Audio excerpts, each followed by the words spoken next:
నిద్రపోతున్నట్టు కొడుతున్నారు.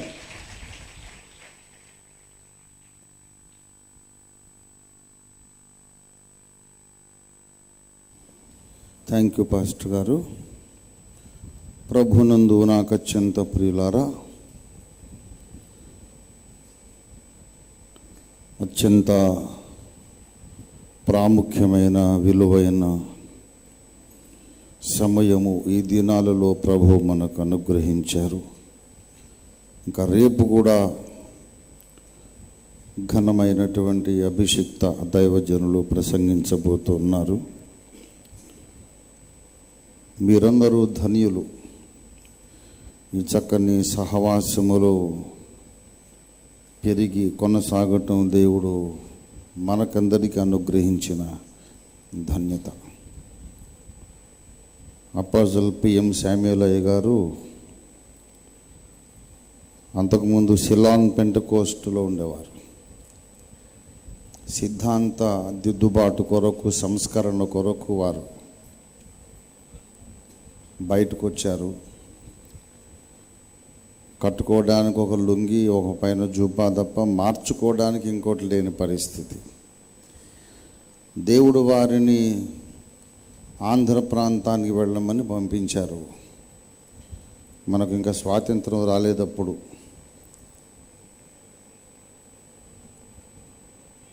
ఆయనకు PM Samuel అయ్య గారికి తెలుగు రాదు, ఇంగ్లీషు రాదు, ఏ భాష రాదు, ఒట్టి మలయాళమే వచ్చు. ఆంధ్ర ప్రాంతానికి వచ్చారు. అన్య భాషలు మాట్లాడుతుంటే అందరూ గేలి చేస్తున్నారు. అదే వరము కలిగినటువంటి పరంజ్యోతయ్య గారు దొరికారు ఆయనకి. నాయన గారు వారికి పరిచయం అయినాక ఇదే అభిషేకము, కృపావరము కలిగిన ఇంకొక భక్తుడు దొరికాడని వాళ్ళిద్దరూ కలిసి సేవ చేసినప్పుడు ముందు ఏర్పడ్డ సంఘం అంతర్వేది పాలెమే. ఐపీసీకి ఇది మూల స్తంభం లాంటి సంఘం. ఇక్కడ నుండి మళ్ళీ వరంగల్, ఇతర స్థలాలకు వ్యాపించింది. అయితే సిలాన్ పెంటకోస్ట్ నుండి ఈ అగ్ని అనేది బయలుదేరింది. నేను ఎప్పుడు చెప్తుంటాను, ఐపీసీ మా అమ్మ, సిలాన్ పెంటకోస్ట్ మా అమ్మమ్మ అని. అప్పుడు దైవజనులు ఇద్దరు చర్చించినప్పుడు దీనికి ఒక పేరు పెడదాం, వేల మంది రక్షణ పొందుతున్నారు, ఓ పేరు పెడదాం. అప్పుడు పరంజ్యోతయ్య గారు పెట్టిన పేరే. సిలాన్ అనే విదేశం పేరు మనకెందుకు, మన ఇండియాలో ఉన్నాం, పెంతకోస్తు అనుభవంలో ఉన్నాం గనక మనం ఇండియా పెంతకోస్తు దేవుని సంఘం అని పిఎల్ పరంజ్యోతయ్య గారు పెట్టిన పేరే అది. ముందు అసలు ఇండియా పెంతకోస్తు దేవుని సంఘం అనే పేరిట పిలువబడి ఎస్టాబ్లిష్ చేయబడ్డ సంఘంలో మీరందరూ ఉన్నారు, ఇప్పుడు మనం ఉన్నాం. కనుక ఇది మామూలు స్థానం కాదు, మామూలు హోదా కాదు. అత్యధికమైనటువంటి మహిమ దేవుడు మనకి ఇవ్వడానికే, ఉన్నతమైన హెచ్చింపు దేవుని రాజ్యంలో మనకి ఇవ్వడానికే మనందరినీ ఈ రీతిగా దేవుడు సమకూర్చారు. మరి అయ్యగారి గురించి, నాయన గారి గురించి ఎంత చెప్పుకున్నా తక్కువే. చక్కని ఆరాధన నడిపించినటువంటి దైవజనురాలికి కృతజ్ఞతలు. ఈ సమయాన్ని నాకు అప్పగించినటువంటి పాస్టర్ గారికి, డాక్టర్ శామ్యూల్ ఫిన్నీ గారికి నా కృతజ్ఞతలు. దేవుని పరిశుద్ధ వాక్యంలో నుండి 84వ కీర్తన కొద్దిసేపే నేను మాట్లాడతాను. 10 గంటల వరకు ముగించవచ్చు అయ్యగారు. 10 o'clock ఇస్ ఓకే. 84వ కీర్తన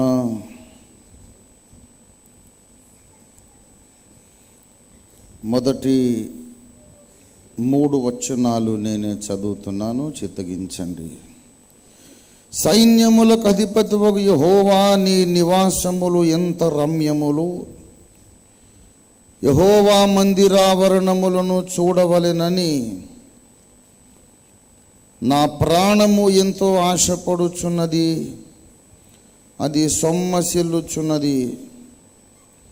జీవము గల దేవుని దర్శించుటకు నా హృదయమును నా శరీరమును ఆనందముతో కేకలు వేయుచున్నవి.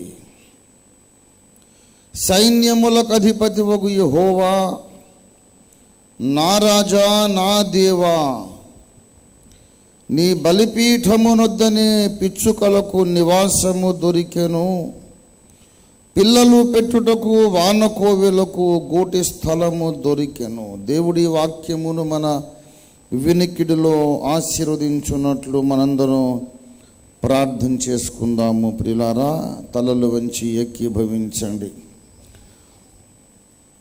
ప్రేమ కలిగిన మా మహాపరిశుద్ధ తండ్రి, జీవము కలిగిన మా మిక్కిలి గొప్ప దేవా, నీకు స్తోత్రాలు. ఈ దినమున ఉదయకాలము నుండి ఇంతవరకు మీరు మాకు తోడుగా ఉండి అద్భుత రీతిగా మా ప్రభువు మీరు మాతో నీవెన్నుకొనిన నీవు అభిషేకించిన మీ సేవకుల ద్వారా నాతో మాతో అందరితోనూ మాట్లాడుతూ ఈ ఘడియకు తెచ్చినందుకు నీకు వందనాలు చెల్లిస్తున్నాం. పరిశుద్ధులందరిలోనూ అత్యల్పుడు నీ సేవకులు, నీ వాక్య సేవకులందరిలోనూ తక్కువ తెలిసిన అల్పజ్ఞుడు ఈ నీ అయోగ్య దాసుడు ఈ సమయంలో నీవు రక్తమిచ్చి విమోచించి కొనుక్కొని సొంతం చేసుకున్న నీ విలువైన సంఘానికి, నీ శరీరమునకు, నీ అంగములకు నీ వాక్య పరిచర్య చేయబోచుండగా మీ దాసుడు వట్టివాడేనని ఒప్పుకుంటున్నాడు. నాయన, తనంత తాను ఏదైనా చేయగలనని చెప్పగలనని మీ దాసుడు నిలవబడలేదు. కానీ ఈ గురుతర బాధ్యత, ఘనమైన బాధ్యత మీరు తన భుజాల మీద ఉంచినారని మీ దాసుడు ఒప్పుకొని విశ్వసించి గ్రహించి తన శక్తికి మించిన పని అయినప్పటికీ తెగించి పూనుకున్నాడు. నాయన, కనికరించండి. మీ దీనదాసుని మరొకసారి నీ విలువైన అనంత శక్తియుతమైన నీ శిలువ రక్తము, నీ దైవ రక్తము ప్రోక్షించి మీ దాసును బాగుగా కడిగి శుద్ధీకరించి మీ అగ్ని చేత కాల్చి పుటము వేసి మీ చేతి నీడలో మీ దాసుని కప్పి ఉంచి మీ దాసుని నోట నీ మాటలే ఉంచి మాతో మాట్లాడమని మా పట్ల నీ మనస్సులో ఉన్న ఆలోచనలు ఇప్పుడు బయలుపరిచి మేము నడవవలసిన మార్గాన్ని మాకు బహుస్పష్టంగా చూపించమని, వాక్య సేవను, వాక్య గ్రహింపును అడ్డగించ యత్నించుచు పొంచి ఉన్న సకల చీకటి దురాత్మ శక్తులన్నిటినీ యేసుక్రీస్తు అనంత శక్తియుత నామమున మీరు మాకు అనుగ్రహించిన అధికారముతో గద్దించి బంధించి ఇక్కడికి దూరంగా వెళ్ళగొడుతున్నాము. తండ్రి, మీ రక్త ప్రోక్షణ కంచె మా చుట్టూ వేసుకుంటున్నాము. నీ వాక్యమును పంపించండి, మా కన్నులు వెలిగించండి. యేసునామమున స్తుతించి ప్రార్థిస్తున్నాము తండ్రి. ఆమేన్, ఆమేన్, ఆమేన్. ప్రభునందు నాకు అత్యంత ప్రియులారా, చదవబడినటువంటి లేఖన భాగము మనము పరికించి జాగ్రత్తగా పరిశీలించి చూసినట్లయితే ఒకానొక విడ్డూరమైనటువంటి విషయం మనకి ఇక్కడ కనబడుతుంది. చాలా విడ్డూరమైన విషయాలు ఉన్నాయి. అసలు ఈ కీర్తనను వ్రాసిన వారెవరు మనం పరికించి చూస్తే వాళ్ళు అనామకులు అన్నట్టుగా కనబడుతుంది. అనామకుడు అంటే పేరు లేనివాడు. కీర్తనల గ్రంథంలో కొన్ని కీర్తనలు చాలా వరకు అధిక భాగం దావీదు మహారాజు రాశాడు. ఆ తర్వాత ఎజ్రాహీయుడైన ఏతాను, హేమాను రాసిన కీర్తనలు ఉన్నాయి. సొలొమోను రచించినటువంటి కీర్తనలు ఉన్నాయి. కానీ ఇప్పుడు మనము చదివినటువంటి ఈ కీర్తన ఎవరు వ్రాశారు అని మనం ఆలోచించి చూస్తే కోరహు కుమారులు రాసిన కీర్తన. దావీదు రాసిన కీర్తనకు పరిచయ వాక్యం రాసేటప్పుడు యెషయి కుమారుడైన దావీదు అంటాడు. వీళ్ళను మాత్రం వాళ్ళ పేర్లు చెప్పకుండా కోరహు కుమారు 42వ కీర్తన కూడా కోరహు కుమారులు రాసినదే. దుప్పి నీటి వాగుల కొరకు ఆశపడినట్లు నా ప్రాణము దేవా నీ కొరకు ఆశపడుచున్నది అనే ఆ కీర్తన కూడా వీళ్ళు రాసిందే. వేరే వాళ్ళందరినీ ఏతాను, హేమాను, సొలొమోను, దావీదు రచయితల పేర్లు రాశాడు. ఇది దావీదు రాసిన కీర్తన, ఇది సొలొమోను రాసిన కీర్తన, ఇది ఏతాను, ఇది హేమాను రాసిన కీర్తన అని.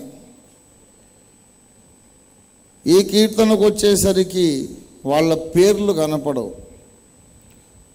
పేర్లు లేవా వాళ్లకు? పేరు లేని మనిషి ఉంటాడా లోకంలో? ఏదో ఒక పేరు ఉండాలి కదా. వాళ్ళ పేర్లు ఎందుకు రాయలేదు అని మనం ఆలోచిస్తే పరిశుద్ధాత్మ దేవుడు ఒక ఇంటెలిజెంట్ ఒమిషన్ అక్కడ ఆయన పాటించాడు. కావాలనే దాటవేశాడు.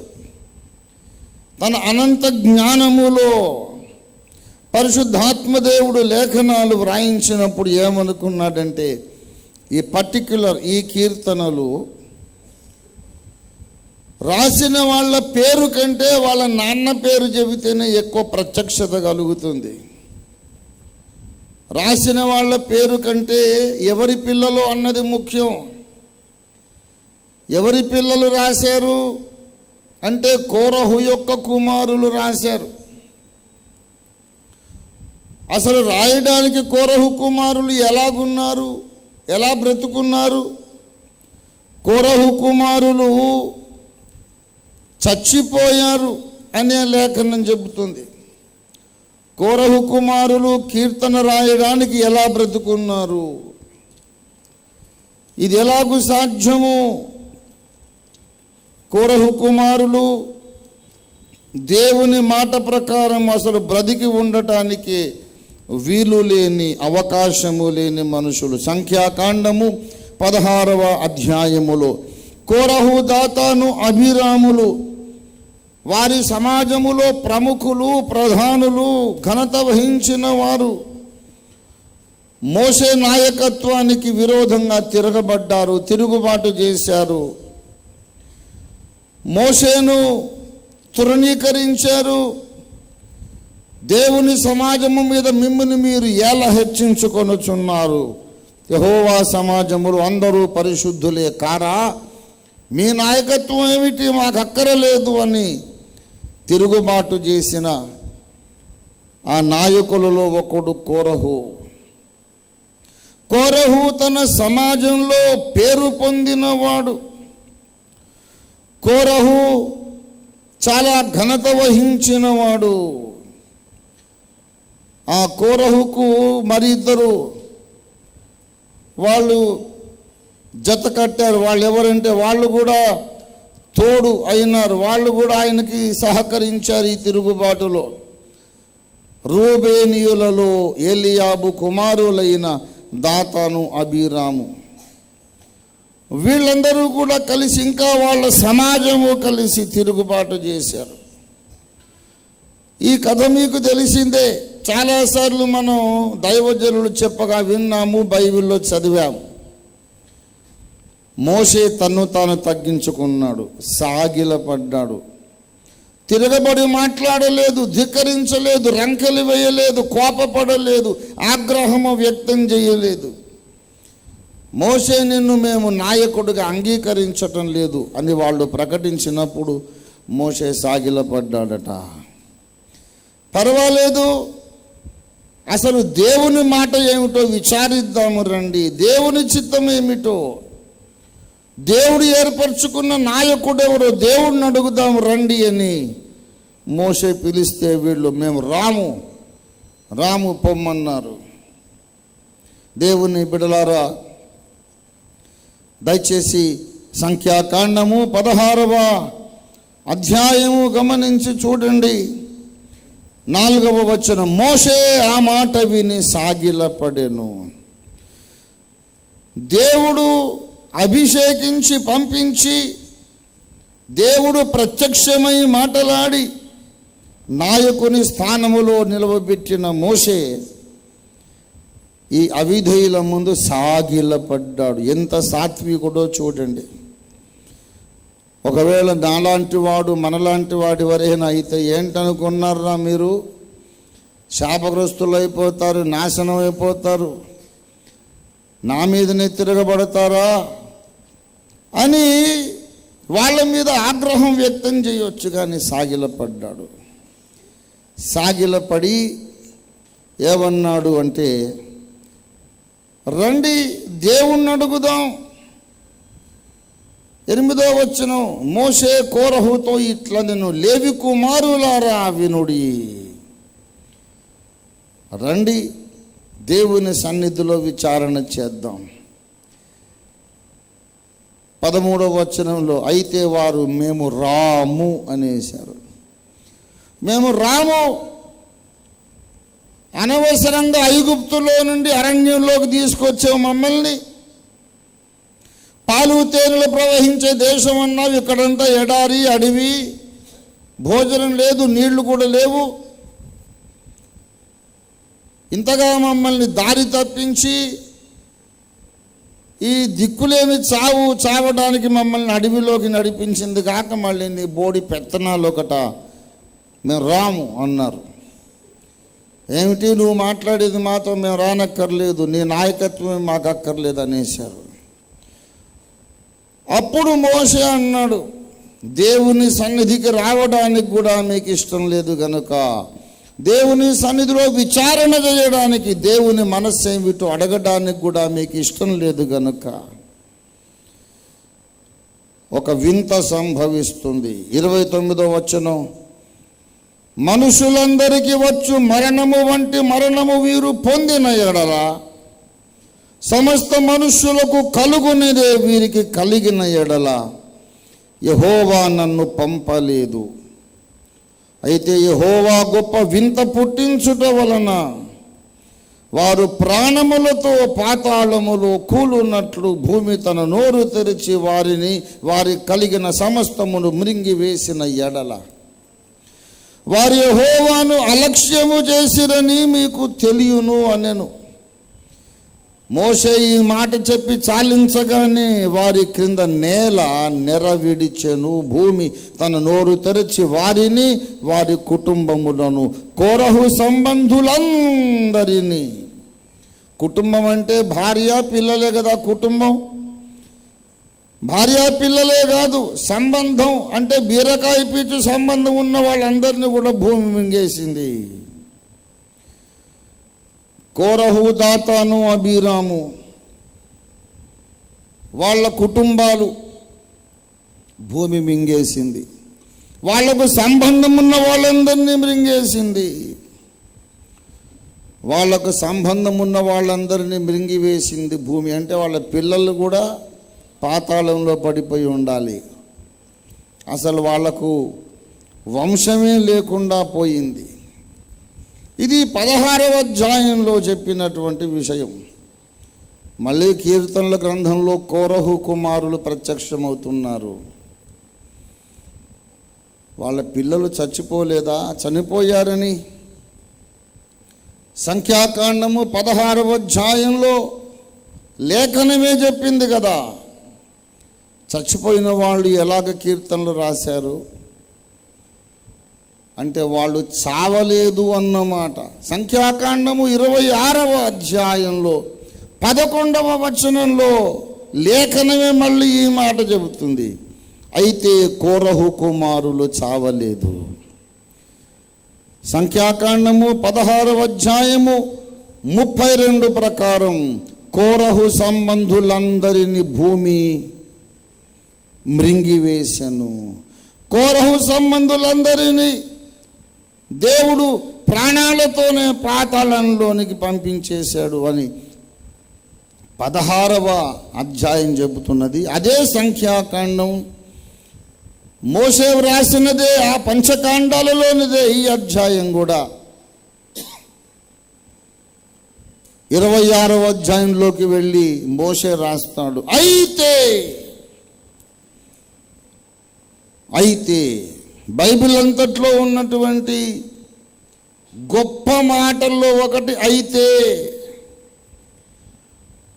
అయితే అనగా అర్థం ఏంటి?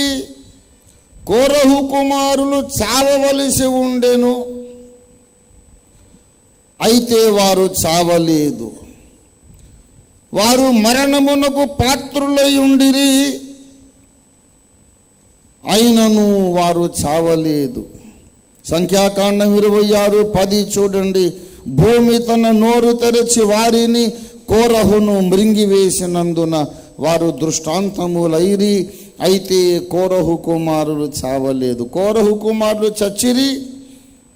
ఇది 16వ అధ్యాయం చెప్పిన మాట. వాళ్ళు చావలేదు. ఇది 26వ అధ్యాయం చెప్పిన మాట. ఎలా బ్రతికిపోయారు? అయితే అనే మాటను బట్టి.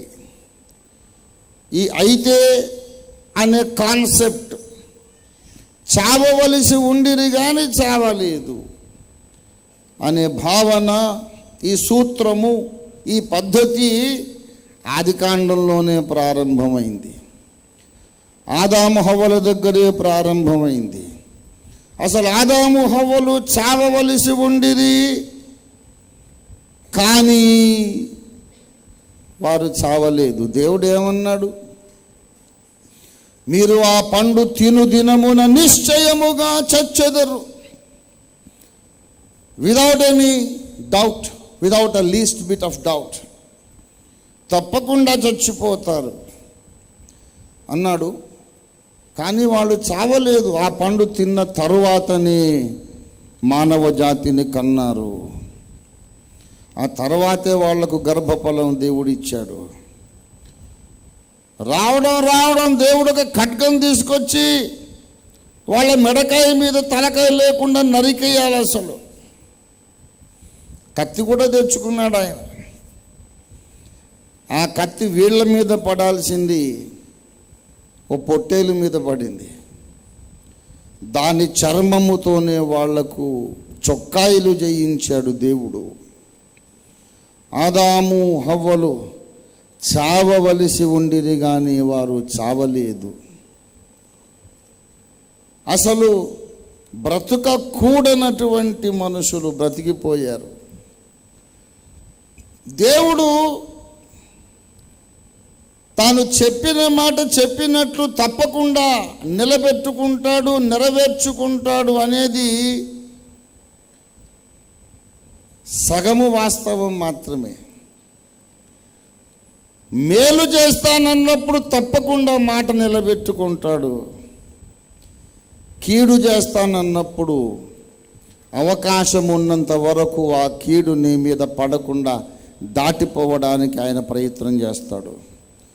నిన్ను బ్రతికిస్తాను అన్నప్పుడు మాట నిలబెట్టుకుంటాడు. నిన్ను బాగు చేస్తానన్నప్పుడు మాట నిలబెట్టుకుంటాడు. నిన్ను సింహాసనం ఎక్కిస్తానన్నప్పుడు మాట తప్పకుండా నిలబెట్టుకుంటాడు. కోపం వచ్చి నిన్ను చంపేస్తాను రే అన్నాడు అనుకోండి, ఏదో అనేశాను కాబట్టి చంపుతాను అనే దేవుడు కాదు.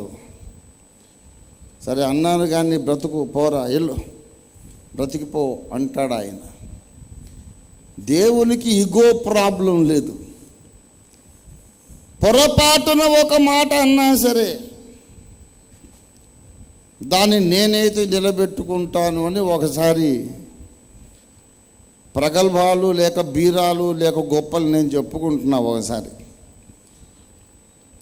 రంజిత్ ఓఫీర్ మాట అంటే మాటే, నేను అన్నానంటే నిలబెట్టుకుంటాను. నిద్రావస్థలో ఎప్పుడైనా నిద్రమత్తులో అజాగ్రత్తగా అనుకోకుండా నోరు జారి ఎవరినైనా నేను చంపేస్తాను అన్నాను అనుకోండి, నా నోట్లోంచి మాట వెళ్ళింది కనుక ఇక నేను తప్పకుండా వాడిని చంపుతాను.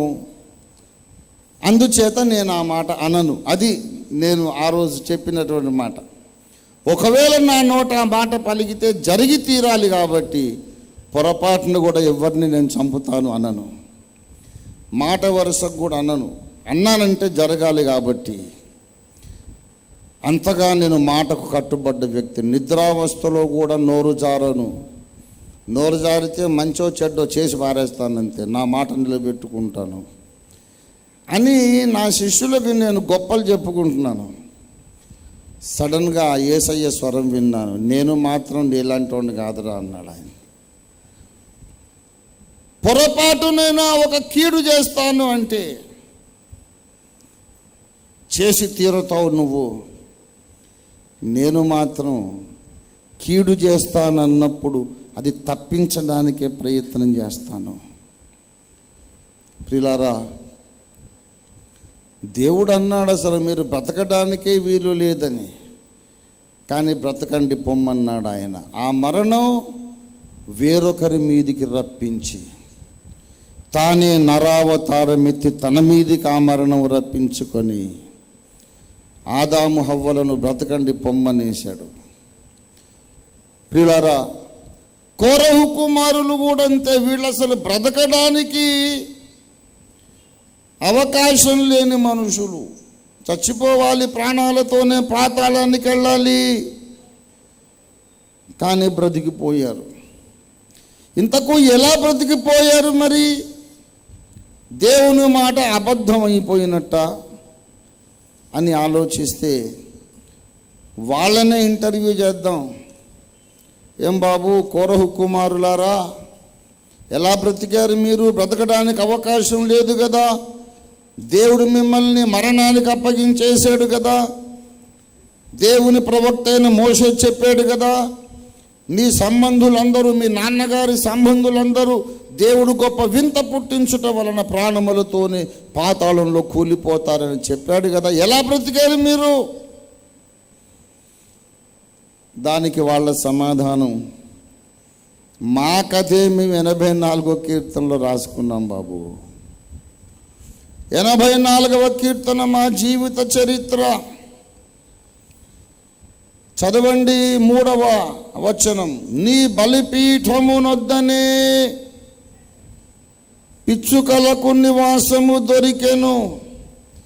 నీ బలిపీఠమునొద్దనే పిచ్చుకలకు నివాసము దొరికెను. పిల్లలు పెట్టుటకు గూటి స్థలము దొరికెను. ప్రభువునందు ప్రియులారా, ఎలాగా పిచ్చుకలకు గూటి స్థలము దొరికెను? దయచేసి ఒక మాట గమనించాలి. దేవుని యొక్క బలిపీఠము మీద ఎప్పుడు కూడా అగ్ని మండుతూ ఉంటుంది. దేవుని బలిపీఠము ఎల్లప్పుడూ కూడా అగ్ని మండుతూ ఉండేటటువంటి ప్రదేశం అది. బలిపీఠం మీద ఎల్లప్పుడూ అగ్ని మండుతూ ఉంటుంది. అక్కడట పిచ్చుకలు పోయి గూడు పెట్టుకున్నాయంట. జరిగే పనేనా నాకు చెప్పండి? దహన బలిపీఠము మీద మానక అగ్ని మండుతూ ఉంటే పిచ్చుక వెళ్ళి ఒక పోగు, ఒక గడ్డి పరక, గడ్డి పోచ తీసుకెళ్ళింది అనుకోండి. ఒక గడ్డి పోచ తెచ్చి మళ్ళీ వెళ్ళి ఇంకో గడ్డి పోచ ముక్కున్న కరచి తీసుకొని వచ్చి ఎన్నిసార్లు గడ్డి పోచలు తెచ్చి గూడు అల్లుకుంటుంది పిచ్చుక. ఊళ్ళో ఎక్కడా స్థలం దొరకలేదట. దేవుని బలిపీఠము దగ్గర,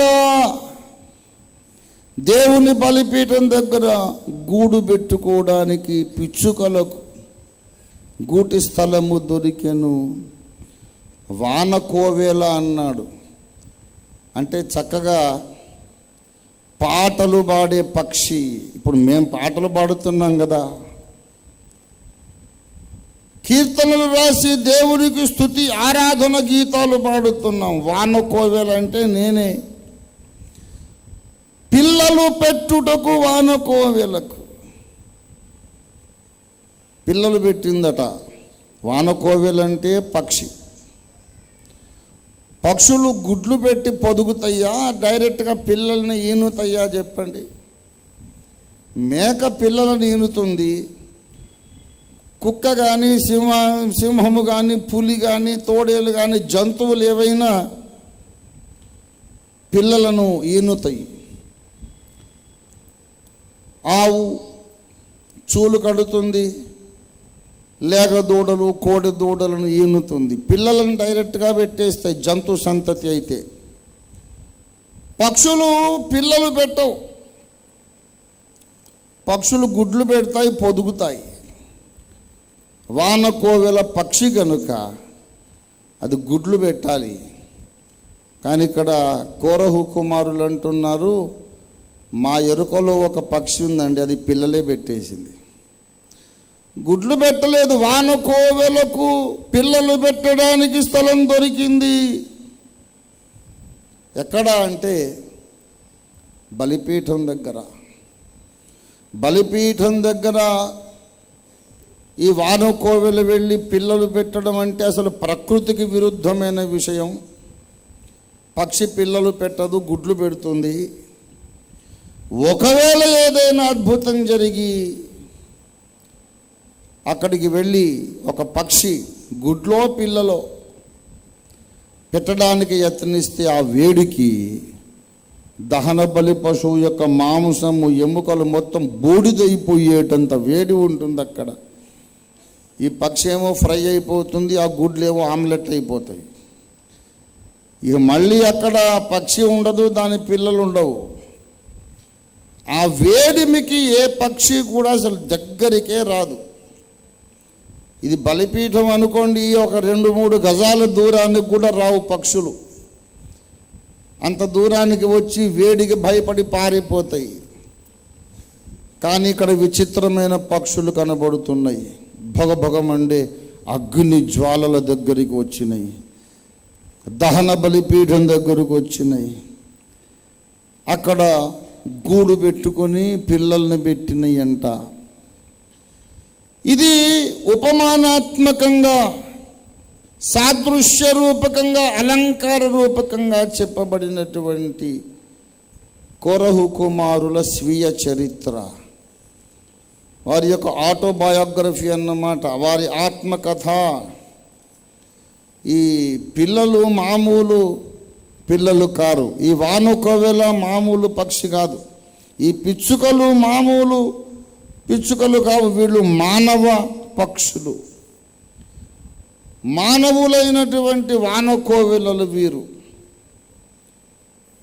సంఖ్యాకాండం 16 ప్రకారం చావాలి, 26 ప్రకారం చావలేదు. ఎందుకు చావలేదంటే ఆ మధ్యలో జరిగిన సంఘటన 84వ కీర్తనలో చెబుతున్నారు. అక్కడి నుంచి మీరు కథ అల్లుకోవాలి. ఎలా బ్రతికారు బాబు మీరు? పిచ్చుకలలాగా కోరహు కుమారులు పరిగెడుతూ ఉన్నారు, ప్రాణాల అరచేత పట్టుకొని. కోరహు, దాతాను, అబీరాములు మోషే మీద, దేవుని నియామకము మీద, దేవుడు నియమించిన అధికారం మీద తిరుగుబాటు చేశారు. తిరుగుబాటు చేసిన తర్వాత దేవుని శిక్ష, దేవుని ఉగ్రత దిగి వచ్చింది. దేవుడు భూమికి ఆజ్ఞాపించాడు, నోరు తెరు, ఆ తిరుగుబాటుదారులను మింగేసాయి. చచ్చిపోయిన తరువాత పాతాళంలోకి వెళ్ళటం కాదు, వీళ్ళు ప్రాణాలతోనే వెళ్ళాలి. మరణము రుచి చూడకుండానే హనోకు, ఏలియా మరణం చూడకుండానే పరలోకానికి వెళ్ళిపోయారు. దానికి రివర్స్ వీళ్ళు. మరణం చూడకుండా పరలోకానికి ఆ భక్తులు వెళ్ళిపోతే, మరణం అనేది చూడకుండానే వీళ్ళు పాతాళానికి వెళ్ళిపోతున్నారు. దేవుడు విధించిన వింతైన శిక్ష, గొప్ప వింత, గొప్ప వింత. దేవుడు ఆజ్ఞాపించాడు, భూమి నోరు తెరిచి మింగేసేవాళ్ళని. చిత్తం ప్రభు అని భూమి నోరు తెరిచింది. చూస్తూ ఉండగానే ఎన్నడూ జరగని వింత ఇది. దాతాను, అబీరాము, రూబేను సంతతి వాళ్ళు పడిపోయారు దాంట్లో. కోరహు కూడా పడిపోయాడు. వీళ్ళకు 4 కుమారులు ఉన్నారు ఈ కోరహుకు. అందులో చిన్నవాడు, అన్నయ్య పారిపోదాం పద,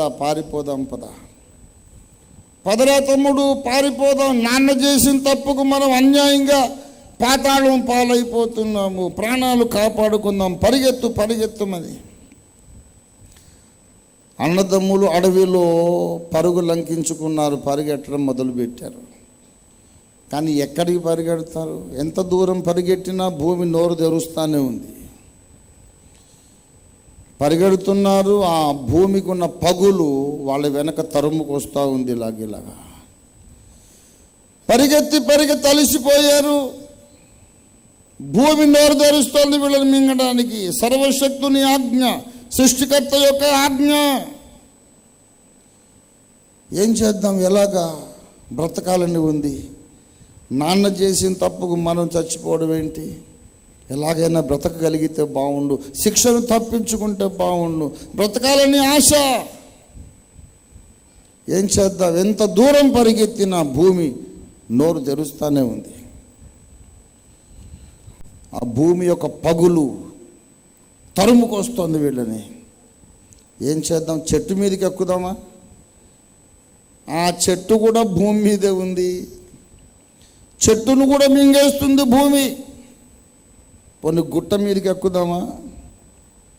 ఆ గుట్ట కూడా భూమి మీదే ఉంది, ఆ గుట్టను కూడా భూమి మింగేస్తుంది. సృష్టికర్త అయిన దేవుని ఆజ్ఞ. అయ్యో, నాన్నగారు ఇంత తప్పు చేశాడు, ఇంత ఉపద్రవాన్ని తెచ్చిపెట్టాడు మన కుటుంబం మీదికి. ఏం చేద్దాం? ఎక్కడికి పరిగెత్తినా భూమి నోరు తెరిచి వాళ్ళని వెంబడిస్తూనే ఉంది.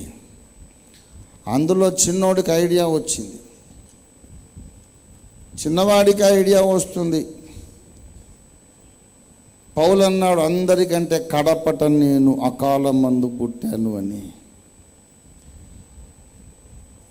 మరి ఆ చిన్నోడు అన్నాడు, అన్నయ్య మనం చెట్టెక్కినా గుట్టెక్కినా లాభం లేదు, కానీ ఈ భూమి మింగడానికి అవకాశం లేని స్థలానికి వెళ్ళాలి. మనం నోరు తెరిచి మింగడానికి భూమి భయపడే స్థలానికి వెళ్ళాలి. ఈ సృష్టికర్త ఆజ్ఞను బట్టి కదా భూమి మనల్ని తరుముకొస్తా ఉంది, మింగుతానని. సృష్టికర్త కూడా మింగవద్దు, నోరు ముయ్ అని చెప్పగలిగిన స్థలానికి మనం వెళ్ళిపోవాలి. అలాంటి చోట ఎక్కడుందిరా? పరిగెత్తుతూనే చర్చించుకుంటున్నారు అన్నదమ్ములు. వెళ్దాం పద, అక్కడ ఇక్కడ కాదు, మనం ప్రత్యక్ష గుడారానికి వెళ్దాం. దేవుని మందిర ఆవరణములోనికి వెళదాం. అందుకే 84వ కీర్తనలో సైన్యములకు అధిపత్యగు దేవా యెహోవా, నీ నివాసములు ఎంత రమ్యములు. దేవుని నివాసములు ఎంత రమ్యములు. అప్పటికింకా సొలొమోను మందిరం కట్టలేదు, సొలొమోను పుట్టలేదు. సముద్ర వత్సల తోళ్ళు, మేక వెంట్రుకలతో చేసినటువంటి తోళ్ళు, చర్మము, పరదాలు. ప్రత్యక్ష గుడారం అనేది బయట నుండి ఏమి అందంగా ఉండదు, చాలా సాదాసీదాగా ఏ ఆకర్షణ లేకుండా కనబడుతుంది ప్రత్యక్ష గుడారం. అదే సొలొమోను మందిరం అయితే ధగద్ధగాయమానంగా మెరిసిపోతుంది అంతే. అరణ్యములో గుడారం అంత అందమైనది కాదు. ఆ అరణ్యములో గుడారాన్ని గూర్చి మాట్లాడుతున్నారు. యెహోవా నీ నివాసములు ఎంత రమ్యములు. ఆ నివాసము లోపల కూడా ఆవరణమును చూడాలని చాలా ఆశ కలుగుతుంది. ఆవరణంలో ఏమున్నది? ఆవరణంలో ఏమున్నది అంటే బలిపీఠం ఉన్నది. అది అసలు కథ. ఈ అన్నదమ్ములు పరిగెడుతున్నారు, ప్రాణాలు అరచేత పట్టుకుని. చిన్నవాడికి ఐడియా వచ్చింది, పదన్నయ్య మనం ప్రత్యక్ష గుడారానికి వెళ్దాం, ఆవరణంలోనికి వెళదాం. ఆవరణంలో బలిపీఠం ఉన్నది, బలిపీఠము కొమ్ములు పట్టుకుందాం. పరిగెత్తారు, బలిపీఠపు కొమ్ములు పట్టుకున్నారు. The last resort, the last chance for them for survival. ఇక ఇంతకంటే వేరే స్థలం లేదు భూమి మీద. ఎక్కడికి వెళ్ళినా భూమి మింగేస్తుంది, పాతాళంలో పడిపోతాం. బలిపీఠమే మనకు ఆశ్రయ స్థానము అని వెళ్ళారు, బలిపీఠాన్ని పట్టుకున్నారు. పట్టుకున్న తర్వాత అక్కడికి వచ్చింది భూమి, ఆ పగులు వ్యాపిస్తూ నోరు తెరుస్తూ అక్కడి దాకా వచ్చింది. వీళ్ళని మింగాలి, సృష్టికర్త యొక్క ఆజ్ఞ. వాళ్ళేమో బలిపీఠాన్ని పట్టుకున్నారు. భూమి తలెత్తి చూసింది, దేవా ఏమంటావు? నీ ఉగ్రతకు పాత్రులైన వారు ఇక్కడ ఉన్నారు, మింగమంటావా? మింగాలంటే ఇదిగో నీ బలిపీఠాన్ని వాళ్ళు ఆశ్రయించారు, బలిపీఠాన్ని కూడా మింగేయాలి. నువ్వేమంటావు? బలిపీఠాన్ని మింగాల్సిన పరిస్థితి వచ్చింది. బలిపీఠమును ఆశ్రయించారు కనుక నువ్వు మింగనక్కర్లేదు, నోరు మూసుకోమన్నాడు దేవుడు. భూమి నోరు మూసుకుంది. అలా బ్రతికిపోయారు కోరహు కుమారులు. అందుకే నీ బలిపీఠమునొద్దనే పిచ్చుకలకు నివాసము దొరికెను. వాళ్ళు బలిపీఠాన్ని ఆశ్రయించారు, భూమి నోరు మూసుకున్నది. కాసేపు అయ్యాక ఎంతసేపు ఆ బలిపీఠం కొమ్ములు పట్టుకుంటారు. వదిలేసి అన్నయ్య భూమి నోరు మూసుకుంది, ఇంటికి వెళదామా? ఒరే తమ్ముడు, ఇంటికి వెళితే మళ్ళీ భూమి నోరు తెరుస్తుందిరా. భూమి నోరు తెరుస్తుంది, మళ్ళీ మింగేస్తుంది, మళ్ళీ అదే ప్రమాదం. మరి ఏం చేద్దాం? అసలు మనం ఇంటికి వెళ్ళనే వద్దు, ఇక్కడే ఉందాం. బలిపీఠము యొక్క నీడలోనే మనం బ్రతుకుదాం. మన శేష జీవితం ఆఖరి శ్వాస పీల్చేదాకా బలిపీఠాన్ని వదలకుండా ఉండాలి. బలిపీఠాన్ని వదలకుండా ఉన్నంతసేపు మనకు బ్రతుకు గ్యారంటీ ఉంది. బలిపీఠాన్ని వదిలేస్తే మనకు చావు గ్యారంటీ, నాశనము గ్యారంటీ. ప్రభునందు ప్రియులారా, మనకొక బలిపీఠం ఉన్నది అన్నాడు పౌలు భక్తుడు. ఆ బలిపీఠం పేరు కల్వరి శిలువ. బలిపీఠము అనేది రక్తమును ప్రోక్షించే స్థలం. బలిపీఠం మీద ఏమున్నది అంటే పాప పరిహారక యజ్ఞముగా పశువులను వధించినప్పుడు వాటి రక్తము బలిపీఠము మీద పోయబడుతూ ఉంది. దయచేసి లేవియా కాండము 17వ అధ్యాయము 11వ వచనం, రక్తములో ప్రాణమున్నది, మీ నిమిత్తము ప్రాయశ్చిత్తము చేయుటకు బలిపీఠము మీద పోయుటకై రక్తమును నేను మీకు ఇచ్చి తినన్నాడు దేవుడు. బలిపీఠం మీద రక్త ప్రోక్షణమున్నది. ఆనాడు ఆ బలిపీఠం మీద ఉన్నది జంతువు యొక్క రక్త ప్రోక్షణం. కానీ హెబ్రీ పత్రిక 13వ అధ్యాయము 10వ వచనంలో మనకు కూడా ఒక బలిపీఠం ఉన్నది. దేవునికి స్తోత్రం కలుగును గాక. మనకున్నటువంటి బలిపీఠము పేరు సిలువ అనే బలిపీఠం. ఈ సిలువ అనే బలిపీఠము మీద ఉన్నది నజరేయుడైన యేసు రక్తము, పరమాత్ముని రక్తము, దేవుని రక్తం. దేవుని రక్తము అని చెబితే చాలా మందికి అభ్యంతరకరంగా ఉంటుంది. కావాలని అంటున్నాను, that is not a slip of the tongue. దేవుని రక్తమే, బైబిలే చెప్పిన మాట. అపొస్తలుల కార్యాలు 20వ అధ్యాయం 28వ వచనంలో దేవుడు తన స్వరక్తమిచ్చి సంపాదించిన సంఘము అన్నాడు పౌలు భక్తుడు. దేవునికి స్తోత్రం కలుగును గాక. దేవుడు తన స్వరక్తమిచ్చి సంపాదించిన సంఘం, దేవుడు తన స్వరక్తం ఇచ్చాడు. God has purchased the church with his own blood. దేవునికి రక్తం ఉంటుందా? దేవుడు ఆత్మ అయి ఉన్నాడు అని యేసయ్య చెప్పాడు కదా, మరి ఆత్మకు రక్తం ఉంటుందా? దేవునికంటూ సమీపించరాని తేజస్సులో ఆయనకు రక్తం ఉండదు. పరలోక సింహాసనాసీనుడుగా ఉన్నప్పుడు ఆయనకు రక్తం ఉండదు. కానీ భూమి మీద ఉన్నటువంటి నానా రకాల రక్తం ఉంది, చూశారు? పక్షి రక్తము, జంతు రక్తము, మనిషి రక్తము, చేప రక్తము.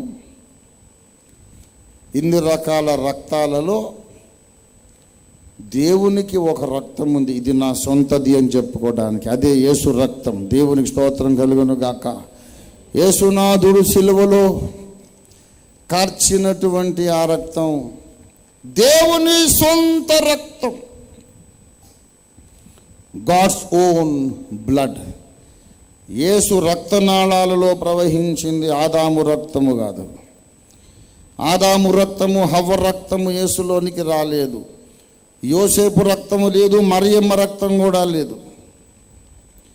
మరియ రక్తం యేసులో ప్రవహించలేదు. మరియ రక్తం యేసులో ప్రవహిస్తే మరియ ద్వారా మళ్ళీ ఆదాము రక్తం వచ్చేస్తుంది. మరియ ద్వారా ఆదాము రక్తం యేసులోకి వస్తే మళ్ళీ ఆయన రక్తం కూడా అపవిత్రం అయిపోతుంది. యేసుకే ఒక రక్షకుడు కావాల్సి వస్తాడు, ఆయన మనని రక్షించలేడు.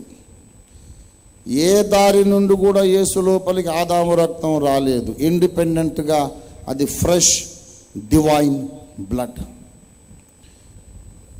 కొంతమంది అడుగుతారు, మరియమ్మ యేసయ్యను పాలిచ్చి పెంచింది కదా, స్త్రీ శరీరంలో ఆమె రక్తంలోనే పాలు ఉత్పత్తి అవుతాయి కదా, మరియమ్మ పాలు తాగాడు కనుక ఆమెలో ఉన్న రక్తం ఆయనలోకి వచ్చి ఉంటుంది కదా, ఆమె స్వభావము యేసులోకి వచ్చి ఉంటుంది కదా అని. ససేమిరా కాదు. మరియ రక్తము త్రాగినంత మాత్రాన మరియలోని మానవ స్వభావము కానీ పాపము కానీ ఆదాము రక్తం కానీ యేసులోనికి రాలేదు, రాజాలదు, రావటానికి వీలు లేదు. మనం గేదె పాలు తాగుతాము, గేదె స్వభావం మనకు వచ్చేస్తుందా? ఉబ్బసం, ఆయాసం ఉన్న వాళ్ళకి ఔషధం కింద గాడిద పాలు ఇస్తారు. మనకు గాడిద స్వభావం వచ్చేస్తుందా? పాలు అనేది ఆహారం, జీర్ణకోశంలోనికి వెళ్ళి దాని విటమిన్స్ మనకు ఒంటికి ఇముడుతాయి, వ్యర్థ పదార్థాలు బయటికి వెళ్ళిపోతాయి.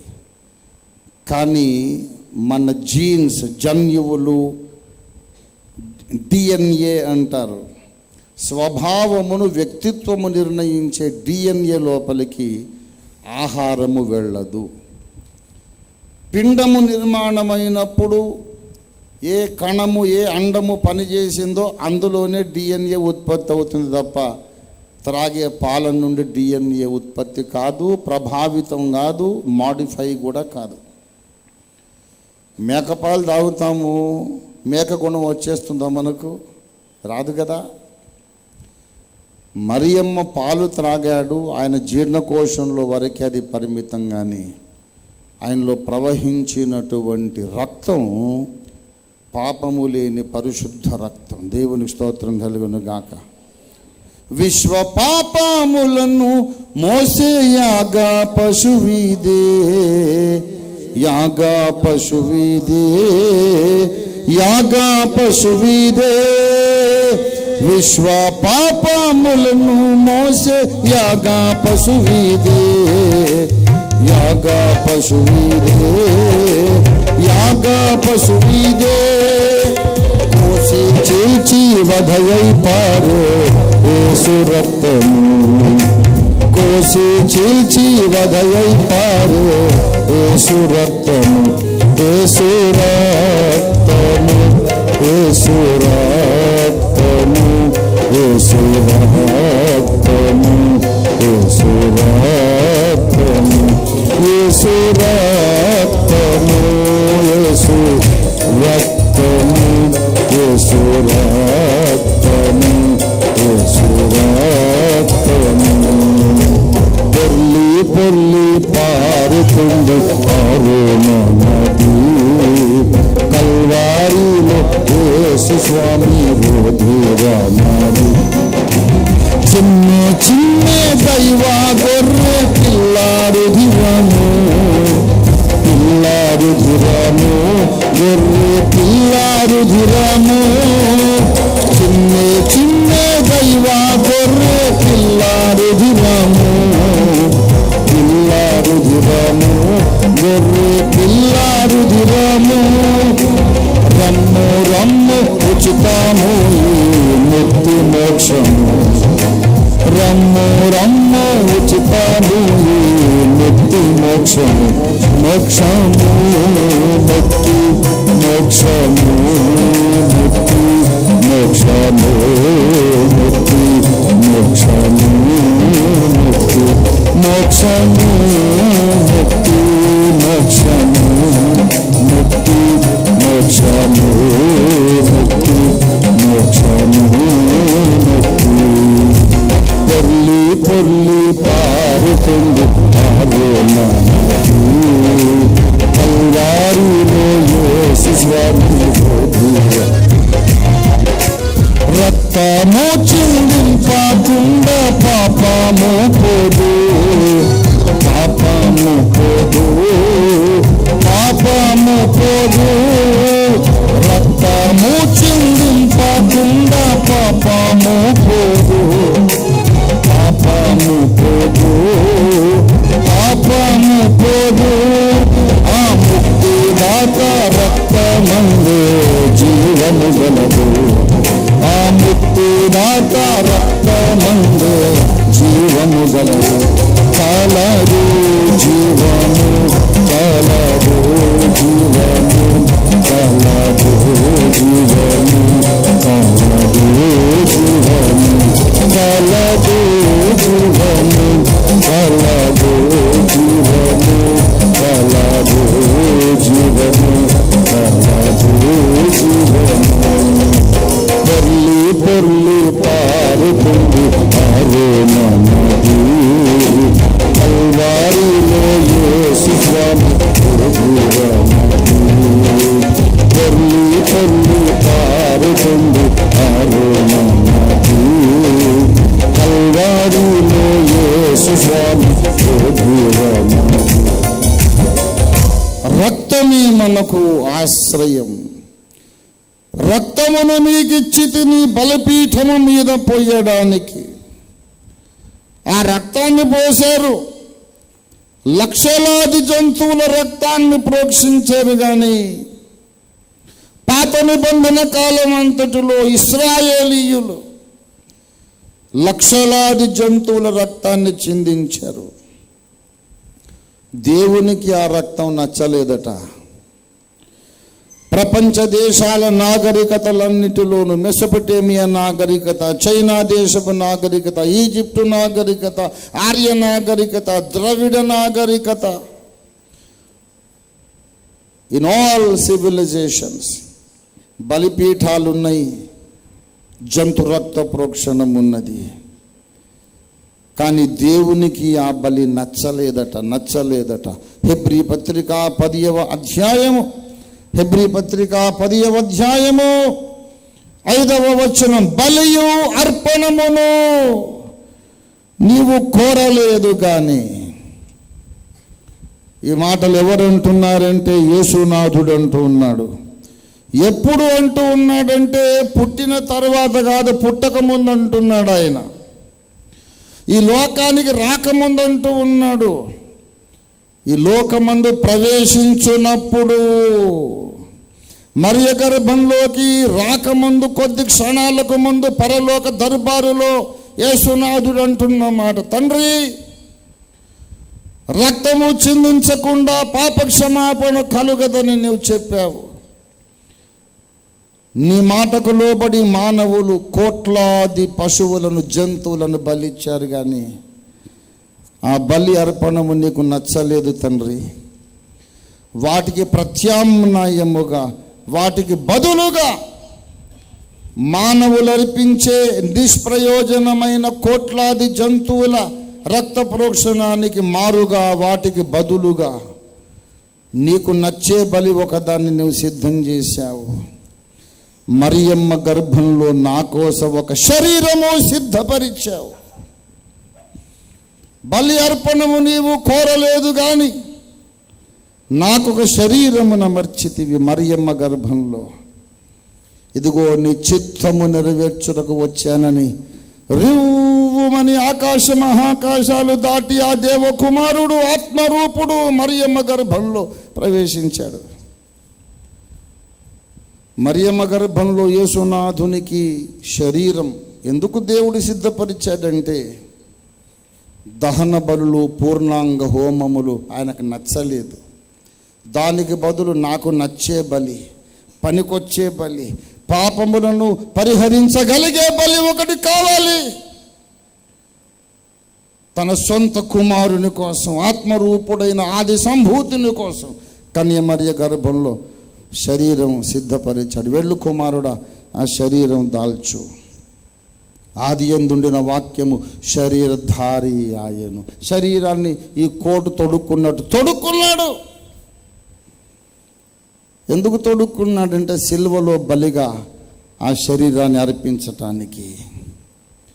ఆ శరీరము అర్పించబడుట చేత అంటాడు. హెబ్రీ పత్రిక 10వ అధ్యాయము 10వ వచనం, యేసుక్రీస్తు యొక్క శరీరం ఒక్కసారి అర్పించబడుట చేత మనము పరిశుద్ధపరచబడి ఉన్నాము. యేసు శరీరము శిలువ మీద అర్పించబడింది. యూదులు యూదేతరులు అర్పించిన బలులేవి దేవునికి నచ్చలేదు గనుక ఒక యోగ్యమైనటువంటి బలి అర్పించడానికి మరియ గర్భంలో శరీరమును సిద్ధపరిచి తన కుమారునికి ఆజ్ఞాపించాడు. వెళ్ళు కుమారా, ఆ శరీరాన్ని ధరించుకో, శిలువ మీద వ్రేలాడు, బలిగా మరణించు అని. మనకొక బలిపీఠం ఉన్నది. ఆ బలిపీఠం పేరు సిలువ. మన కొరకు మరణించిన యజ్ఞ పశువు పేరు నజరేయుడైన యేసు. దేవునికి స్తోత్రం కలుగును గాక. హల్లెలూయా. అక్కడికి వెళ్ళాలి, సిలువ దగ్గరికి వెళ్ళాలి. సిలువను ఆశ్రయించినంతసేపు పాతాళము మనల్ని మృంగకుండా ఉంటుంది. అది అసలు పాయింట్.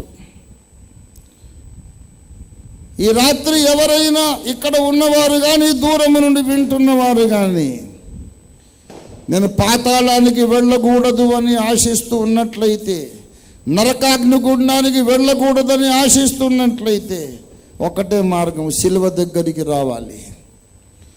సిలువే నీకు రక్షణాధారం, సిలువ రక్తమే నీకు క్షేమాధారం.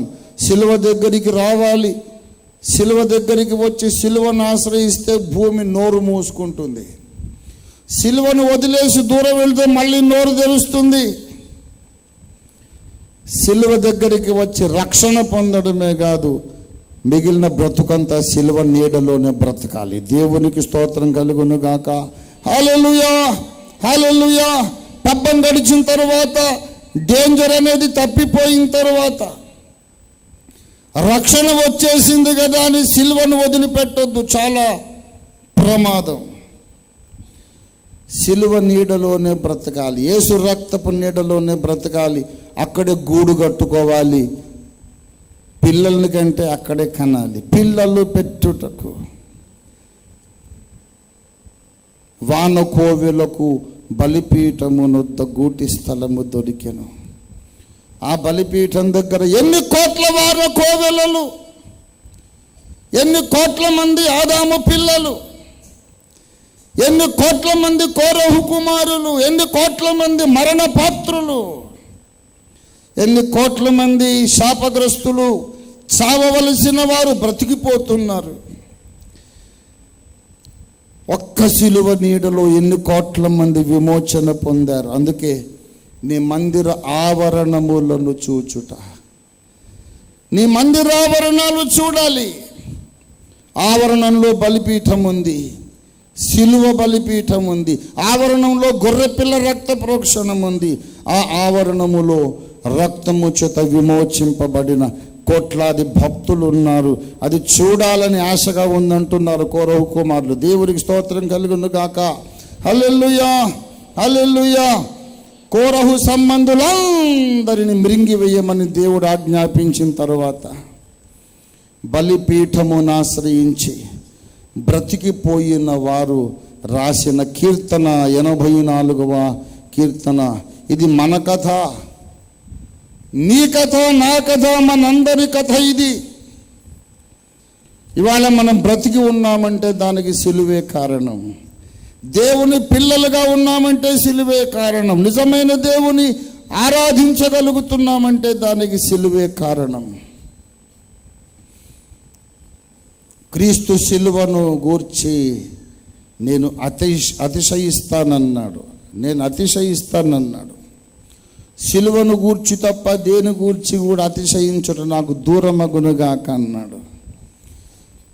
సిలువను గూర్చిన వార్త నశించుచున్న వారికి వెర్రితనము గాని రక్షింపబడుచున్న మనకు దేవుని శక్తి. నశించు వారికి నీ సిలువా వెర్రితనముగానున్నది. నశించు వారికి నీ సిలువా వెర్రితనముగానున్నది. రక్షింపబడుచున్న పాపికి దేవుని శక్తి వెయ్యున్నది.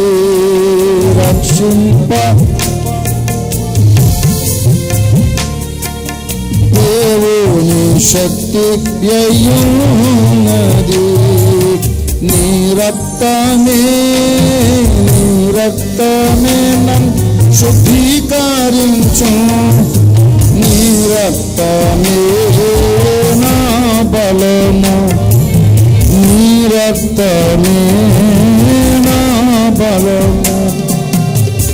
ప్రభునందు ప్రియులారా, మనం ముగించుకుందాం. కోరహు కుమారులు అన్న మాటకు అర్థం ఏంటంటే దేవుని ఉగ్రత నుండి తప్పించుకున్న అదృష్టవంతులు, దేవుని కృపచేత విమోచన పొందిన భాగ్యవంతులు. కోరహు కుమారులంటే తన అతిక్రమములకు పరిహారము నొందిన ధన్యులు. చావవలసిన వారు యుండియు దేవుని కృపా బాహుళ్యము చేత బ్రతికిపోయిన ధన్యులు. వాళ్ళ కథ ఇక్కడ రాశాడు. నీ మందిరమునకు ప్రతి ఆదివారము వచ్చువారు ధన్యులు అనలేదు. నీ మందిరము నందు నివసించువారు ధన్యులు అన్నాడు. మన బ్రతుకే ఆయన సన్నిధిలో గడిచిపోవాలి. అప్పుడప్పుడు రావడం కాదు. మన ఆత్మ, మన విశ్వాసం, మన గురి, మన ధ్యానం 24 గంటలు దేవుని మందిరావరణములోనే ఉండాలి. 5వ వచనం ఒక్క మాట చదివి ముగించేస్తాను. నీ వలన బలమునందు మనుష్యులు ధన్యులు. తర్వాత ఇంటికి వెళ్ళి కీర్తనను ఈ కోణములో ధ్యానము చేయండి. శిలువ రక్తము చేత దేవుని ఉగ్రతను తప్పించుకున్న ధన్యుల అనుభవాలు 84వ కీర్తనలో రాయబడి ఉన్నాయి. ఆ కోణంలో కీర్తన ధ్యానం చేయండి. ప్రభు మీతో అనేక సంగతులు మాట్లాడుతారు. కొంతమంది వ్యక్తులు ఉన్నారు ఇక్కడ. 7వ వచనములో వారిలో ప్రతివాడును సియోనులో దేవుని సన్నిధిలో కనబడును. ప్రత్యక్ష గుడారపు ఆవరణములో బలిపీఠమును ఆశ్రయించారు. వారిలో ఒక్కడు కూడా మిస్ అవ్వడు, డ్రాప్ అవుట్ అవ్వడు, ఒక్కడు కూడా తప్పిపోకుండా వీళ్ళందరూ సియోనులో దేవుని సన్నిధిలో కనబడతారు. ఎందుకనగా 7వ వచనం మొదటి భాగం, వారు నానాటికి బలాభివృద్ధి నొందుచు. బలాభివృద్ధి అంటే వాళ్ళ బలము నానాటికి ఎక్కువ అవుతుంది కానీ తక్కువ కాదు. నానాటికి నూతన బలం పొందుతారు. నిన్నటి కంటే ఇవాళ బలవంతులు, ఈ రోజు కంటే రేపు బలవంతులు. అనుదినము వారు బలములో అభివృద్ధి చెందుతూ ప్రయాణము చేస్తారు. యాత్ర చేసే మార్గాలు వాళ్లకు అతి ప్రియములు. 5వ వచనం, అరణ్యంలో యాత్ర చేస్తూ విసుక్కోరు, అలసిపోరు, సణుక్కోవడం ఉండదు, గొణుక్కోవడం ఉండదు. నడవాలంటే ఇష్టం. అలసట ఎరుగని మనుషులు, ఎందుకంటే దేవుని వలన వారు బలం పొందుతున్నారు. బలం ఎలా వస్తుంది అదో సబ్జెక్ట్. మళ్ళీ బలమైన ఆహారం తీసుకుంటే బలం వస్తుంది, బైబిల్ గ్రంథాన్ని ఎక్కువ చదివితే బలం వస్తుంది, పరిశుద్ధాత్మతో అభిషేకించబడితే బలం వస్తుంది. పరిశుద్ధాత్మ మీ మీదకి వచ్చినప్పుడు మీరు శక్తి పొందుదురు. దానికి అర్థం ఏంటో తెలుసా? పరిశుద్ధాత్మ మీ మీదకి రానప్పుడు మీరు శక్తి పొందరు. బాగా థియాలజీ నేర్చుకోవచ్చు, వేదాంత పండితులు కావచ్చు, అన్ని భాషల్లోనూ థియాలజికల్ డిగ్రీలు సంపాదించవచ్చు. వేదాంత పరిజ్ఞానము ద్వారా నీకు బలము రాదు. తల మీద పరిశుద్ధాత్మ తైలం పోయబడితే నీకు బలం వస్తుంది. దేవునికి స్తోత్రం కలుగును గాక. హల్లెలూయా. అందుకే సైతానుకు క్రైస్తవులు అభిషిక్తులు కావడం ఇష్టం లేదు. సంఘాల్లో దూరాడు, పరిశుద్ధాత్మకు విరోధంగా బోధలు పుట్టించాడు. పరిశుద్ధాత్మ పొందక్కర్లేదు, పరిశుద్ధాత్మ ఇప్పుడు అవసరం లేదు, ఆత్మ ద్వారానే రక్షణ పొందాము, ఆత్మ ద్వారానే మనం ఒప్పించబడ్డాం, మారు మనసు పొందాం, నూతన జన్మ పొందాం, మళ్ళీ ఆత్మ మనకు అక్కర్లేదని యాంటీ పెంటకోస్టల్ టీచింగ్, పరిశుద్ధాత్మకు వ్యతిరేకమైన బోధలతో సంఘాలను నింపేశాడు. ఇది సైతాను కుతంత్రము. పరిశుద్ధాత్మ అభిషేకం మనకు అవసరం. ఆల్రెడీ మన లోపల పరిశుద్ధాత్మ ఉన్నాడు కదండి, మళ్ళీ ఎలాగొస్తాడు అంటాడు ఒక ఆయన. అమాయకత్వం ఇది. పరిశుద్ధాత్మాభిషేకము తల మీదికి రావడం వేరు, దాహం వేసినప్పుడు లోపలికి తాగడం, నీళ్లు త్రాగడం వేరు. దాహం వేసినప్పుడు నీళ్లు త్రాగుతాము, నీళ్లు మన పొట్టలోకి వెళ్తాయి, దాహం చల్లారుతుంది. కానీ తల మీదికి నూనెగా దిగి రావడం వేరు. పరిశుద్ధాత్ముడు అనేక సార్లు మన మీదకి వస్తాడు. మనలోనే ఉన్న పరిశుద్ధాత్మ మళ్ళీ వస్తాడని దేవుడు కాబట్టి. చిన్న ఉదాహరణ, దృష్టాంతం. వేసవి కాలం మన పడక గదిలో కిటికీ ప్రక్కన పడుకుని చల్లటి గాలి రాగానే, ఆహా ఎంత చల్లటి గాలి వచ్చిందండి, చక్కటి గాలి వస్తుంది, ఇక్కడ రండబ్బాయి అని అందరినీ, ఇంట్లో ఉన్న వాళ్ళందరినీ పిలుస్తాం, ఈ కిటికీ దగ్గర చల్లని గాలి వస్తుందని. ఏమొచ్చిందట? కిటికీలోంచి ఏమొచ్చింది? గాలి. గాలి మరి అంతసేపు వీడు ఏం పీల్చి బతికాడు? అంతసేపు ఆ రూమ్లో గాలి లేదా? అంతసేపు గదిలో గాలి ఉన్నది, గాలి పీలుస్తూనే ఉన్నాడు, మళ్ళీ గాలి వచ్చిందట. గదిలో గాలి ఉంది, మళ్ళీ గాలి వచ్చింది. అలాగే నీలో పరిశుద్ధాత్మ ఉన్నాడు, అడిగితే మళ్ళీ వస్తాడు. దేవుని స్తోత్రం కలుగును గాక. అతి తెలివిగా మాట్లాడి లేఖనాలకు విరుద్ధంగా పోరాడి బలహీనులైపోతున్నారు జనాలు. పరిశుద్ధాత్మ అంటే ఇష్టం లేదు. ప్రసంగాలకు పిలిచి నా సేవారంభంలో చెప్పేవాడు, అయ్యగారు మీరు ఏ బోధన చేయండి కానీ అదొక్కటి చెప్పకండి. ఏంటి ఆ ఒక్కటి అంటే పరిశుద్ధాత్మ గురించి మాట్లాడొద్దట. చాలా విచిత్రం. పోయినసారి ఇక్కడికి వచ్చినప్పుడు స్పర్జన్ రాజు గారు చెప్పారు, ఓఫీర్ గారిని బిలోకండి, ఆయనకు పరిశుద్ధాత్మ అంటే నమ్మకం లేదన్నట్టు. నేను ఐపీసీ వాడిని, పరిశుద్ధాత్మ నేను నమ్మకపోవడం ఏంటి? అన్య భాషలు మాట్లాడకుండా ప్రార్థన చేయను అసలు నేను. ఏదో ఒకటి వ్యర్థమైనటువంటి విష ప్రచారాలు చేయడం, ఇదంతా సైతాను కుతంత్రమే. నీవు సత్యములోనికి వెళ్ళడం సైతానికి ఇష్టం లేదు. బైబిల్ను లోతుగా తెలుసుకోవడం నీ విషయంలో సైతానికి ఇష్టం లేదు. పరిశుద్ధాత్మ నీవు పొందటం సైతానికి ఇష్టం లేదు. కానీ దేవుని చిత్తము ఏమనగా పరిశుద్ధాత్మ మీ మీదకి వచ్చినప్పుడు మీరు శక్తి పొందట దేవుని చిత్తం. దేవుని స్తోత్రం కలుగును గాక. హల్లెలూయా, హల్లెలూయా. ఏ డినామినేషన్ వాళ్ళు ఆ డినామినేషన్లోనే ఉండండి, అభ్యంతరం లేదు. కానీ పరిశుద్ధాత్మ అయితే పొందండి. డినామినేషన్లు అన్ని ప్రహరీ గోడలు కట్టుకొని దడులు కట్టి అందరు గుంపులన్నీ చీల్చి కూర్చున్నారు. బాతులు పెంచుకునే వాళ్ళని చూశారు మీరు ఎప్పుడైనా? ఊళ్ళు దాటి, అడవులు దాటి, పల్లెలు గ్రామాలు దాటి బాతుల మందలు తోలుకుంటూ వెళతారు. ఒక్కొక్కడికో 50 బాతులు 100 బాతులు ఉంటాయి. తోలుకెళ్ళిన తర్వాత ఎవడి బాతుల్ని వాడు ఆ కర్ర పుల్లలతో చుట్టూ దడులు కట్టి ఫెన్సింగ్ కంచె వేసి, ఈ బాతులు నావి, ఆ బాతులు నీవని చెప్పేసి విభజించి పెడతారు. ఈ బాతులకేం తెలియదు పాపం.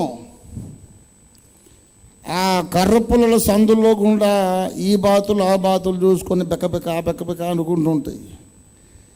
నువ్వు నేను ఒకటే కదా, అనవసరంగా వీళ్ళు మనల్ని ఇట్లా విడదీశారని. ఇవి నా బాతులు, అవి నీ బాతులు అని వీళ్ళు యజమానులు ఉంటారు కదా. ఇప్పుడు క్రీస్తు సంఘం అలా తయారైంది.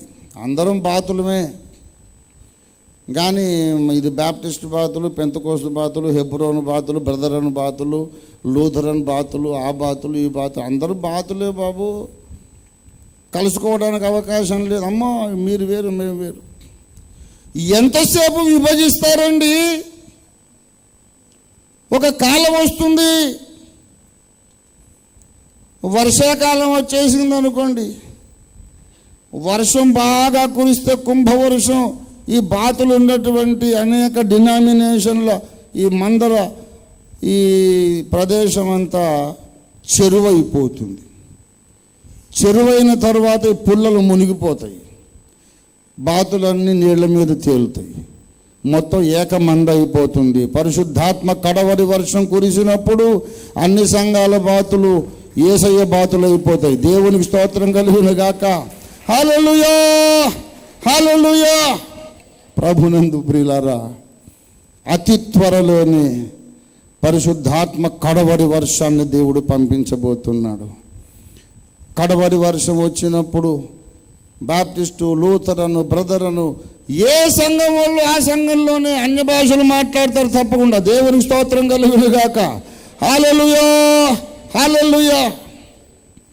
అభిషేకించబడినటువంటి సంఘ కన్యక కొరకే యేసు రెండవసారి వస్తున్నాడు. దేవునికి స్తోత్రం కలుగును గాక. హల్లెలూయా. నీ వలన బలమునందు మనుషులు ధన్యులు, పరిశుద్ధాత్మ అభిషేకము వలన శక్తి పొందిన వారు ధన్యులు. వాళ్ళలో ఒక్కడు కూడా ఇక్కడ విడవబడడు. కడబోర ధ్వనించినప్పుడు పరిశుద్ధాత్మ శక్తి చేత యాత్ర చేసిన వాళ్ళందరూ సియోనులో దేవుని సన్నిధిలో కనబడతారు. మన జీవితంలో 2 క్రైసిస్ ఎక్స్పీరియన్సెస్. ఒకటి బలిపీఠమును ఆశ్రయించుట, రెండవది పరిశుద్ధాత్మ తైలాభిషేకము పొందుట, మూడవది రాకడలో ఎత్తబడుట. దేవునికి స్తోత్రం కలుగును గాక. హల్లెలూయా. మనం ప్రభువుని అడుగుదాం, ప్రభువా సియోనులో కనబడే ధన్యుల గుంపులో నేను కూడా ఉండాలి. నేను మిస్ కాకూడదు, తప్పిపోకూడదు. నాకు సహాయము చెయ్యి. నీ వలన బలము నుండి నేను యాత్ర చేయటానికి సహాయం చేయమని ప్రార్థించుకుందాం. రండి, అందరం కూడా తలలు వంచి ప్రార్థించుకుందాం. మన ప్రభువైన యేసు త్వరలో తిరిగి రానై ఉన్నారు. మన ప్రభువు రాకడ బహు సమీపంగా ఉంటూ ఉండగా మనందరము దేవుని వలన బలము నొందిన వారుగా మనం తయారవుదాం. దేవుని చేత శక్తి పొంది, దేవుని చేత బలము పొంది. ఇంకెలాగూ పొందుతావు బలాన్ని? పరిశుద్ధాత్మకు వ్యతిరేకంగా మాట్లాడి నువ్వు బలం పొందలేవు. ఆత్మాభిషేకము పొందకుండా ఎన్ని వేదాంత డిగ్రీలు పొందినా నువ్వు బలవంతునివి కాలేవు, బలవంతురాలివి కాలేవు. పేతురు, యోహానులు విద్యలేని పామరులు అయినా పరిశుద్ధాత్మ అభిషిక్తులు వారు. ప్రభువా నన్ను బలపరచు నాయన. ప్రతి ఒక్కరు కూడా ప్రార్థన చేయండి. ఇక్కడ ఉండి దేవుని వాక్కును విన్నవారు కానీ, సుదూరాన ఉండి దేవుని స్వరాన్ని వింటున్న వారెవరైనా కానీ ఇప్పటిదాకా యేసు రక్తము క్రిందికి రాకుండా, సిలువ దగ్గరికి రాకుండా, యేసును హృదయంలో చేర్చుకోకుండా ఇంకా నిర్లక్ష్యంగా బ్రతుకుతున్న వారెవరైనా ఉంటే ఇదే నీకు రక్షణ దినము. ఇదే మిక్కిలి అనుకూల సమయం. నేడే రక్షణ దినం. కోరహు కుమారులు వెళ్ళి బలిపీఠము కొమ్ములను ఆశ్రయించినారు. లేకపోతే ఆ దినం పాతాళానికి దిగిపోయేవారే. సిలువ రక్తమును ఎవరైతే నిర్లక్ష్యం చేస్తున్నారో వాళ్ళందరిది తుది గమ్యము పాతాళము, అగ్నిగంధకముల గుండం, నరకాగ్ని గుండం. యేసు రక్తమును ఆశ్రయిస్తే నరకాన్ని తప్పించుకుంటాం, దేవుని కుటుంబ సభ్యులైపోతాం. ఇంకా రక్షణ పొందని వారు, యేసు రక్తమును ఇంతవరకు తృణీకరించిన వారు ఈ దినం సిలువ బలిపీఠము దగ్గరికి రండి. రక్షణ పొందిన వారు పరిశుద్ధాత్మ తైలాభిషేకం కొరకు ప్రార్థన చేయండి. ప్రభువా, నీ వలన శక్తి పొంది నేను యాత్ర చేస్తాను, నీ రెండవ రాకడలో ఎత్తబడతాను, ఆ సీయోనులో నేను కనబడాలి. అందరం రెండు చేతులెత్తి ప్రభువును స్తుతిద్దాం. ఇది స్తుతి సమయము, ఇది ఆరాధన సమయం.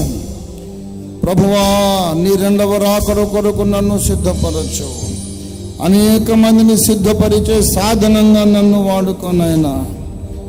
ఇక్కడి నుంచి వెళ్ళకముందే, ఈ గ్రౌండ్ విడిచిపెట్టకముందే, హల్లెలూయా గ్రౌండ్ నుండి బయటికి వెళ్ళకముందే నీ ఆత్మాభిషేకము నా మీదకి బలముగా దిగిరానిమ్మని మనం ప్రార్థించేద్దాం. హల్లెలూయా, హల్లెలూయా, హల్లెలూయా, హల్లెలూయా. నన్ను నింపుము తండ్రి, నన్ను అభిషేకించము తండ్రి. యాత్ర చేసే మార్గాలు నాకు అతి ప్రియమైనవిగా ఉండనేమో తండ్రి. యాత్రలో అలసట లేకుండా చేయండి. యాత్రలో నాకు ఉత్సాహము దయచేయమని అడుగుదాం. హల్లెలూయా, హల్లెలూయా. సర్వాంతర్యామి సత్య స్వరూప ఇప్పుడే దిగిరమ్మయా. సర్వాంతర్యామి సత్య స్వరూప ఇప్పుడే దిగిరమ్మయా. నాలో నీవు, నీలో నీవు, నాలో నీవు, గ్లోరీ, నీలో నీవు కలసి ఉండాలయా, కలసి ఉండాలయా, కలసి ఉండాలయా, కలసి ఉండాలయా.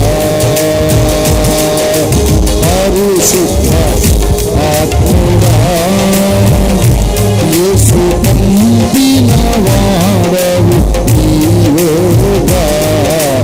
పరిశుద్ధ ఆత్మగా తండ్రి నీ చూడాలని, తండ్రి చిత్తం చేయాలని నా ఆశయా. తండ్రి నీ చూడాలని, తండ్రి చిత్తం చేయాలని నా ఆశయా. నాలో తండ్రి చిత్తం చేయడానికి పంపబడిన వాడా ఇప్పుడే దిగిరమ్మయ్యా. Thank you lord. నాలో తండ్రి చిత్తం చేయడానికి పంపబడిన వాడా ఇప్పుడే దిగిరమ్మయ్యా. నాలో నీవు, ఆమేన్, నీలో నీవు, నాలో నీవు, గ్లోరీ, హల్లెలూయా. కలసి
ఆత్మతో నింపు, నీ ఆత్మవశుడిగా, నీ ఆత్మవశురాలుగా చేయి.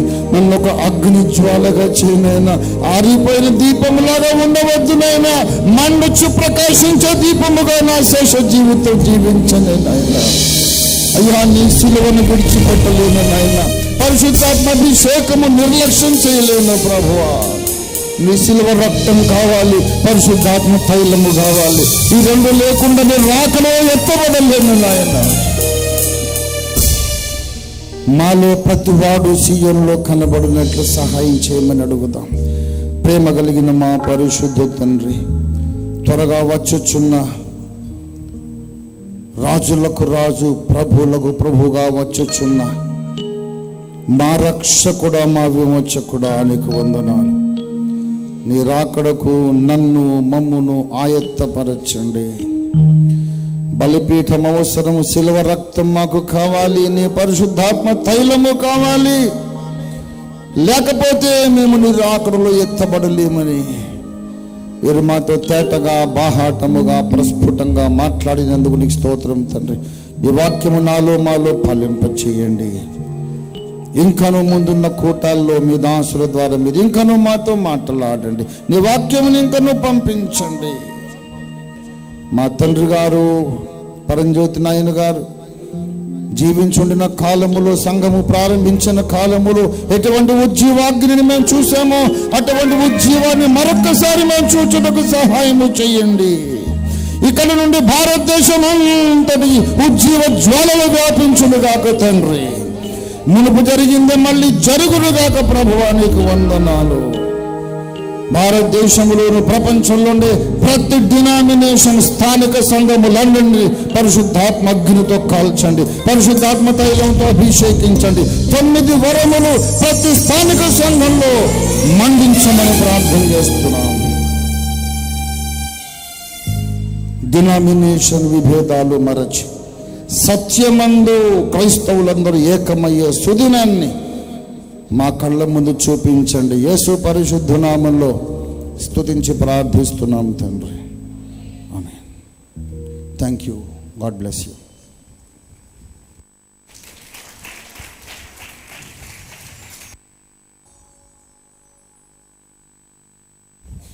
మన పరమ తండ్రి అయిన దేవుని ప్రేమ, రక్షకుడైన యేసు క్రీస్తు యొక్క కృప, పరిశుద్ధాత్మ యొక్క అన్యోన్య సహవాసము, సమాధానము, దీవెనలు బిడలారా మనందరకును ప్రభువు పర్యంతరము తోడేండునుగాక. యేసు రక్తమే చాలు, ప్రభుయేసు రక్తమే చాలు. యేసు నామమునకు సంపూర్ణ విజయము కలుగునుగాక. ఆమేన్, ఆమేన్. దేవుని బిడ్డలారా, దైవజనులు అద్భుతమైన సందేశం అందించారు. వారి ద్వారా మనమందరము కూడా ఆశీర్వదించబడ్డాం. కనుక మనమందరం గట్టిగా చప్పట్లు కొట్టి దేవుని మహింపరుద్దాం. రేపు ఉదయం